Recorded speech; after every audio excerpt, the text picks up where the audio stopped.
வணக்கம். இன்றைய நம்ம தலைப்பு ஹேமா கமிட்டி. ஹேமா கமிட்டி என்றால் என்ன? இது எங்க இருந்து ஆரம்பிச்சது என்பத நம்ம பார்க்கலாம். 2019 ஒரு நடிகைய கடத்தி பாலியல் தொந்தரவு கொடுத்த ஒரு நடிகரை பத்தி அந்த நடிகை அந்த நிகழ்வுக்கு அப்புறம் வந்து சொன்னபோது, அங்க இருந்த மத்த நடிகைகள் எல்லாரும் சேர்ந்து விமென் இன் சினிமா கலெக்டிவ்ஸ் அப்படின்னு ஒரு குரூப் ஆரம்பிக்கிறாங்க.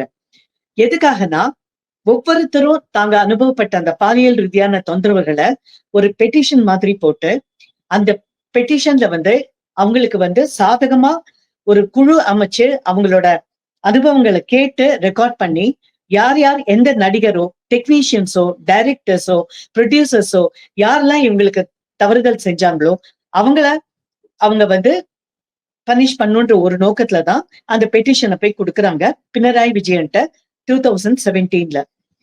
அத வாங்கிட்ட பினராயி விஜயன் அந்த ரிப்போர்ட் வந்து 3 பேரை அமர்த்துறாரு ஒரு கமிட்டில.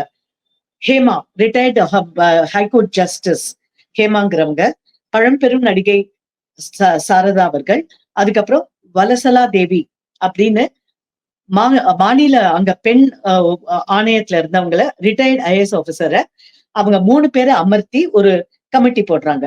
இந்த ஹேமா கமிட்டி ரிப்போர்ட் வந்து டிசம்பர் 2019 ரெடி ஆயிடுச்சு. அந்த ரிப்போர்ட் வந்து 235 பக்கம், ஆக்சுவலி 300 பக்கம் இருக்கணும். ஆனா அதுல ஒரு 65 பக்கம் வந்து அவங்க ரிமூவ் பண்ணிடுறாங்க.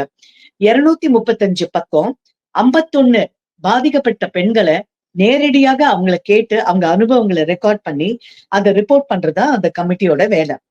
இவங்க 2019 டிசம்பர்ல இந்த ரிப்போர்ட்டை ரெடி பண்ணி, இந்த கமிட்டி ரிப்போர்ட்டை ரெடி பண்ணி ஹேமா கமிட்டி ரிப்போர்ட்னு சொல்லிட்டு பினராயி விஜயன் கிட்ட கொடுத்துறாங்க. அதாவது ஸ்டேட் கவர்மெண்ட்ட கொடுக்குறாங்க. ஆனால் ஸ்டேட் கவர்மெண்ட் என்ன பண்ணிச்சுன்னா, இத்தனை நாளா அதை கடப்புல போட்டுட்டு அதை ரிலீஸ் பண்ணாம ஆகஸ்ட் 19, 2024 அவங்க ரிலீஸ் பண்றாங்க. இது எதனால இந்த இந்த 5 வருஷம் கூட இது ஒரு 4.25 வருஷம் ஒரு தடைக்கு பின்னாடி இது வந்து கட்டாயம் இந்த ரிப்போர்ட் வந்து வெளியாகணும்னு பண்ணதுக்கு 2 பேர் காரணம். ஒண்ணு, இந்த women for cinema initiative collective, cinema collective, அவங்க அந்த அந்த குழுவும். இன்னொரு காரணம் சென்னை தலா. இன்னொரு காரணம் வந்து பாலிட்டிஷியன். அவர் வந்து இப்போ எதிர்கட்சியில காங்கிரஸா இருக்கிற சென்னை தலா அவர்கள் மறுபடியும் அவர் வந்து பினராயி விஜயன் கிட்ட, ஏன் இன்னும் நீங்க இந்த ரிப்போர்ட்டை ரிலீஸ் பண்ணல, என்ன காரணம், அதுல யார் யார் சிக்கி இருக்காங்க, யாரை நீங்க வந்து ப்ரொடெக்ட் பண்ணுங்கிறதுக்காக இந்த ரிப்போர்ட்டை ரிலீஸ் பண்ணாம இருக்கீங்க அப்படின்னு ஒரு அழுத்தம் கொடுத்ததுனால ஆகஸ்ட் 19, 2024 இந்த ரிப்போர்ட் ரிலீஸ் ஆச்சு. பேசிக்கா இந்த ரிப்போர்ட் எதுக்காக செய்யப்பட்டது? Producers, directors, technicians, dancers, heroines தவிர 2ஆம் தலையில இருக்கிற 2ஆம் வரிசையில இருக்கிற நடிகைகள், இவங்க எல்லாருக்கும் ஃபர்ஸ்ட் அவங்களுக்கு ஒரு பாதுகாப்பான சூழ்நிலையே கிடையாது. ஷூட்டிங் போது ப்ராப்பர் டாய்லெட் கிடையாது, அவங்களுக்கு ட்ரெஸ் உடமாத்த அவங்களுக்கு இடம் கிடையாது. அதே போல அவங்களுக்கு வந்து ஸ்டே பண்றதுக்கு ஒரு ஷூட்டிங் ஸ்பாட் போனா அங்க போய் தங்கறதுக்கு உண்டான போதிய வசதிகள் கிடையாது. அது மட்டும் இல்ல, இன்இக்வாலிட்டி, ஜெண்டர் இன்இக்வாலிட்டி, ஆண்களுக்கு ஒரு விதமான சம்பளமும் பெண்களுக்கு இன்னொரு விதமான சம்பளமும் கொடுக்கறாங்க. அது மட்டும் இல்ல, செக்ஷுவல் எக்ஸ்ப்ளாய்டேஷன், அது வந்து பாலியல் தொந்தரவா இருக்கலாம், பாலியல் துன்புறுத்தலா இருக்கலாம், பாலியல் பலாத்காரமா இருக்கலாம், பாலியல் சீண்டுதலாக இருக்கலாம். இதை வச்சுதான் இப்ப இந்த கமிட்டி ரிப்போர்ட்டை ப்ரிப்பேர் பண்ண சொல்றாங்க.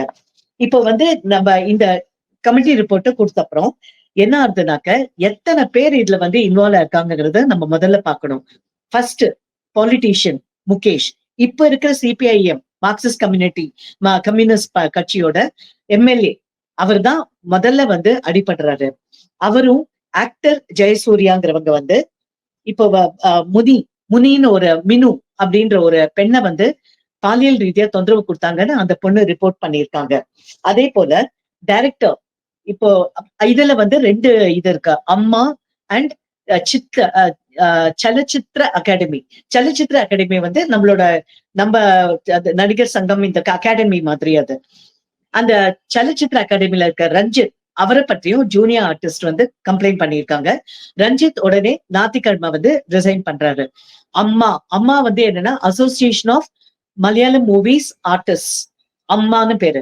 அந்த அம்மால வந்து இப்ப நீங்க பாத்தீங்கன்னா இன்னொருத்தர் வந்து அடிபடுற பேர் வந்து ஆக்டர் சித்திக். ஆக்டர் சித்திக் அதுல ஜெனரல் செக்ரட்டரியா இருக்காங்க. அதுக்கு பிறகு நீங்க பாத்தீங்கன்னா மோகன்லால் பிரசிடென்ட் அவரும் வந்து ரிசைன் பண்ணிட்டாங்க.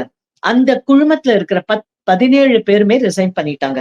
எது ஏன்னா அவங்க வந்து பாலியல் தொந்தரவுகள், பாலியல் இந்த மாதிரி வர வர அவங்க எந்த ஆக்ஷனுமே எடுக்கல. சோ இந்த ரிப்போர்ட் வந்தோனே எல்லாரும் மாட்டிக்க போறாங்கன்னு தெரிஞ்சுட்டு மோகன்லாலும் நீங்க பாத்தீங்கன்னாக்கா மோகன்லால், மம்முட்டி அந்த பழம்பெரும் நடிகர்கள் ஜெயராம் யார் மேலயுமே எந்த கம்ப்ளைண்ட்டும் வரல. ஆனா நீங்க பாத்தீங்கன்னா இந்த நடிகைகள் யார் யாரெல்லாம் கம்ப்ளைண்ட் பண்ணியிருக்காங்களோ அவங்க எல்லாம் வந்து ஹீரோயின்ஸ், அதாவது அஹ், பெரிய ஸ்டார் ஹீரோயின்ஸ் கிடையாது. அவங்க எல்லாம் அதுக்கு அடுத்த நிலையில இருக்கிற நடிகைகள். இப்ப நீங்க பாத்தீங்கன்னா இதுல சிக்கி இருக்கிற பேரு பாத்தீங்கன்னாக்க டைரக்டர் பாபுராஜ், அதுக்கப்புறம் வந்து டைரக்டர் ரஞ்சித், அவர் ஏற்கனவே ரிசைன் பண்ணிட்டாரு சலச்சித்ர அகாடமில இருந்து. அதுக்கப்புறம் ரஞ்சித் அதுக்கப்புறம் சித்திக், ஆக்டர் சித்திக். இப்ப ரஞ்சித் பாத்தீங்கன்னாக்க ஸ்ரீலேகா மித்ரா அப்படின்னு ஒரு பெங்காலி கூட அவங்க மேல ஒரு கம்ப்ளைண்ட் கொடுத்திருக்காங்க. அடுத்தது நீங்க பாத்தீங்கன்னா ரேவதி சம்பத்னு ஒரு இளம் நடிகை, 16 வயசு நடிகைய ஆக்டர் சித்திக் வந்து பாலியல் தொந்தரவு கொடுத்ததாக அவங்களும் புகார் கொடுத்திருக்காங்க. அடுத்தது நம்ம பார்க்க வேண்டியது மினு முனீர். அந்த நடிகையை வந்து இன்ஃபேக்ட் அவங்க நடிக்க வச்சு அவங்களுக்கு கல்யாணம் ஆகி 2 பசங்களும் இருந்து அந்த ஒரு காலகட்டத்துல அவங்க நடிக்க வந்தாலுமே முகேஷ், சிபிஐஎம் எம்எல்ஏ முகேஷ் வந்து ரொம்ப தொந்தரவு கொடுத்தாரு என்றும், ஆக்டர் ஜெயசூர்யாவும் அவங்கள வந்து ரொம்ப பாலியல் ரீதியா ரொம்ப தொந்தரவு கொடுத்தாங்கன்னு அவங்களும் ரிப்போர்ட் பண்ணியிருக்காங்க. இது தவிர நீங்க பாத்தீங்கன்னா எடவேல பாபு, பிபின் பிரபாகர்ன்ற ஒரு டைரக்டர் என்ன பண்ணிருக்காரு, அவர் வந்து ஒரு மூவி எடுக்கிற சமயத்துல ஒரு 16 வயசு பொண்ணு நடிக்க வந்த பொண்ணையும் அவங்க அம்மாவையுமே பாலியல் தொந்தரவு செஞ்சதாக ரிப்போர்ட் பண்ணியிருக்காங்க. இதை தவிர சீரியல்ஸ், பல சீரியல் எடுத்து பல மூவிகள் எடுத்த துளசிதாஸ் டைரக்டரோட பேரும் அடிபட்டிருக்கு. இதை தவிர பாபுராஜ் ஜூனியர் ஆர்டிஸ்ட் எல்லாம் கம்ப்ளைண்ட் பண்ணிருக்காங்க. பாபுராஜ், ஸ்ரீகுமார் மேனன். இதுல நீங்க பாலிட்டிஷியன் நீங்க பாத்தீங்கன்னா முகேஷ் அவர் இன்வால்வ் ஆயிருக்காரு. முகேஷ் அவர் வந்து இன்வால்வ் ஆகி அவரோட பேர் அடிபட்டதுனோடனே என்ன பண்ணிருக்காங்கன்னா அவர் சிபிஐ எம்எல்ஏ காங்கிரஸ் கட்சி, கேரளா காங்கிரஸ் கட்சியில மகிழா மகிழா மண்டலமும் யுவ மண்டலமும் சேர்ந்து கொல்லம்ல அவர் வீட்டுக்கு போய் ப்ரொடெஸ்ட் பண்ணிருக்காங்க. அங்க போலீஸ் எல்லாம் ரொம்ப பாதுகாத்து எந்த பெரிய ஒரு அதை வந்து பெரிய புரட்சியா மாறாம இருக்கிறதுக்கு அவங்களும் வந்து முயற்சி பண்ணியிருக்காங்க.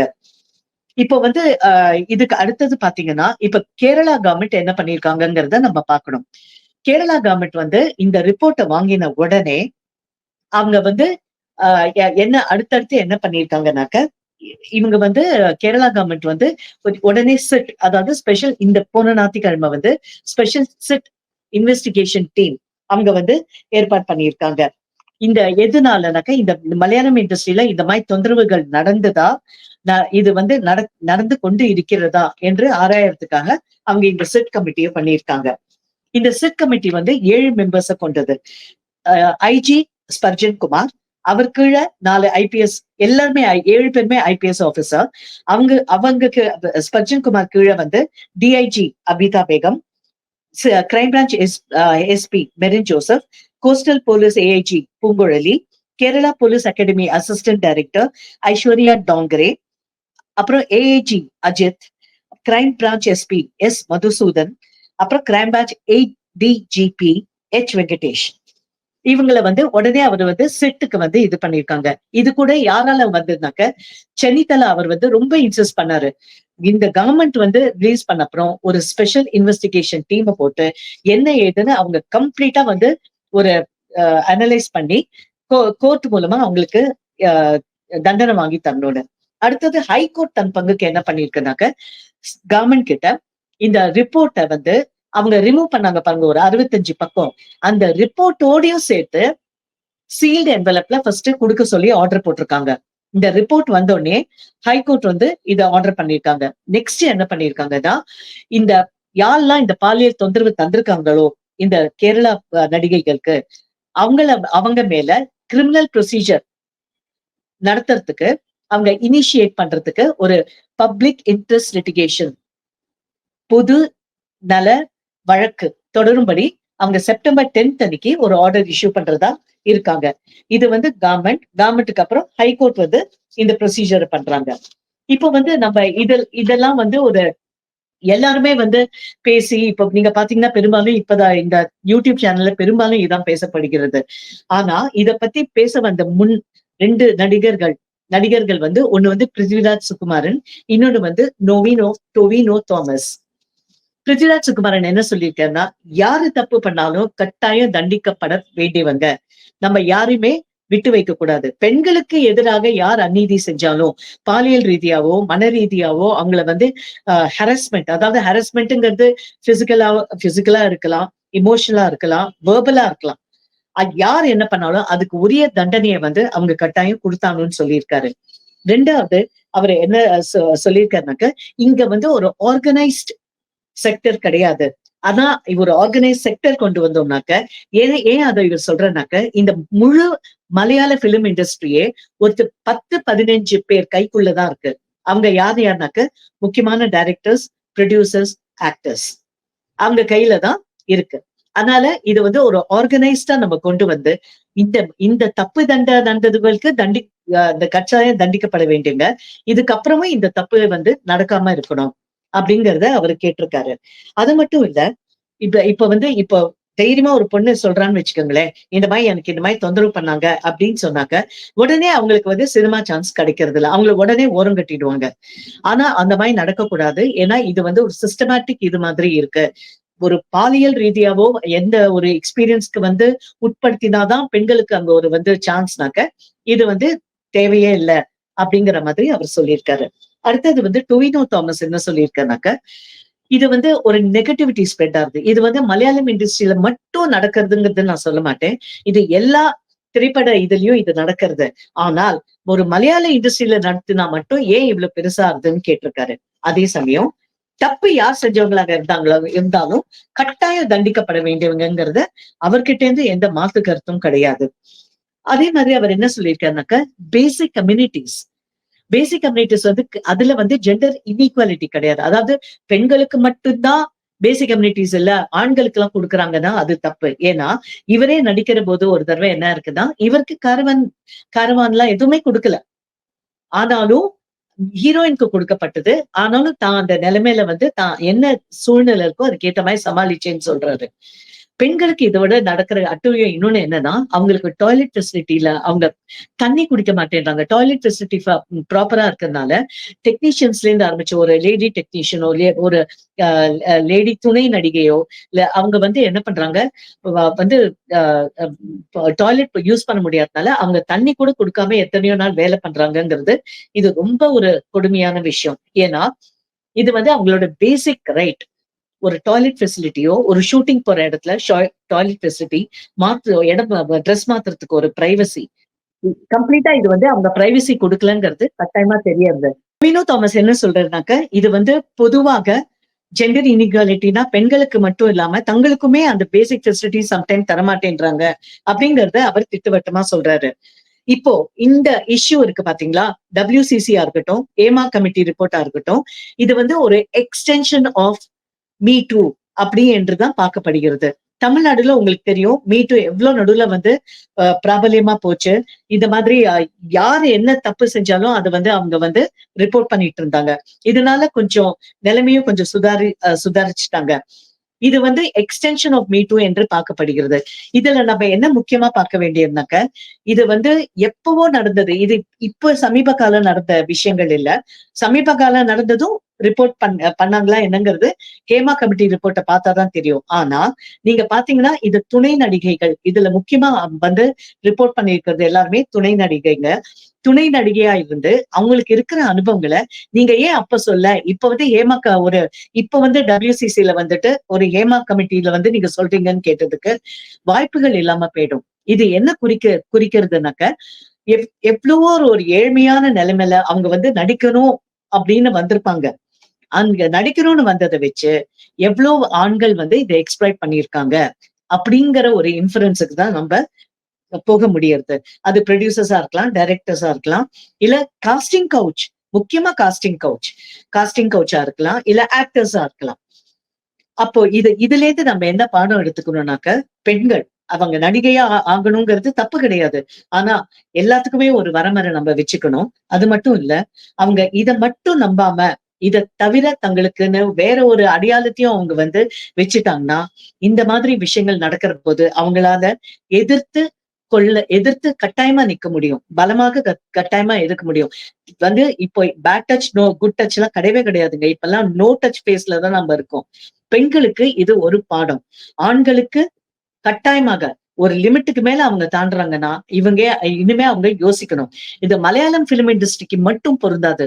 தமிழ் இண்டஸ்ட்ரிக்கு பொருந்தும், தெலுங்குக்கு பொருந்தும், பாலிவுட்க்கு பொருந்தும், மாலிவுட், காலிவுட், டாலிவுட் எல்லாருக்குமே பொருந்தும் இது. எந்த ஒரு பிலிம்னு வந்தா, பெண்களுக்கு நடக்கிற அநீதி இனிமே இது நடக்காம இத பாத்துக்கணுங்கிறது தான் அந்த WCCயோட மோட்டிவும், ஹேமா கமிட்டி இது.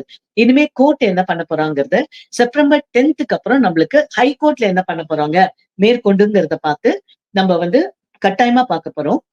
வணக்கம்.